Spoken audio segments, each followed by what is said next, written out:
Okay, ഡൽഹിയിൽ വായുമലിനീകരണ തോത് അതിരൂക്ഷമാണ്. ഗുണനിലവാര സൂചിക 400-ന് മുകളിലെത്തി.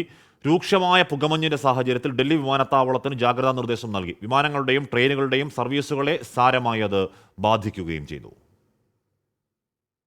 കഴിഞ്ഞ കുറച്ചു ദിവസങ്ങളായി ഡൽഹിയിൽ വായുമലിനീകരണം അപകടാവസ്ഥയിൽ തുടരുകയാണ്. നോയിഡ, ഗാസിയാബാദ്, ഗുരുഗ്രാം, ഫരീദാബാദ് എന്നിവിടങ്ങളിൽ മലിനീകരണ തോത് അത്യന്തം ഗുരുതര വിഭാഗത്തിലാണ്. വായുമലിനീകരണത്തെ തുടർന്ന് രൂപപ്പെട്ട പുകമഞ്ഞ് ഗതാഗതത്തെ ബാധിച്ചു. 30 വിമാനങ്ങളെയും 14 ട്രെയിൻ സർവീസുകളെയുമാണ് ഇത് സാരമായി ബാധിച്ചത്. ഡൽഹിയിൽ ഇറങ്ങേണ്ട 2 വിമാനങ്ങളെ ജയ്പൂരിലേക്ക് വഴിതിരിച്ചുവിട്ടു. കാഴ്ചാപരിധി 0-ലേക്ക് താഴ്ന്നിട്ടുണ്ട്. അമിത വേഗത ഒഴിവാക്കണമെന്ന് വാഹനങ്ങൾക്കും നിർദ്ദേശമുണ്ട്. വായുമലിനീകരണത്തെ നിയന്ത്രിക്കാൻ നിലവിൽ GRAP 3 പ്രകാരമുള്ള നിയമങ്ങളാണ് നടപ്പിലാക്കിയിരിക്കുന്നത്. വരുന്ന ദിവസങ്ങളിൽ സ്ഥിതി രൂക്ഷമാകുമെന്നാണ് മലിനീകരണ നിയന്ത്രണ ബോർഡ് വിലയിരുത്തൽ. 24 ഡൽഹി.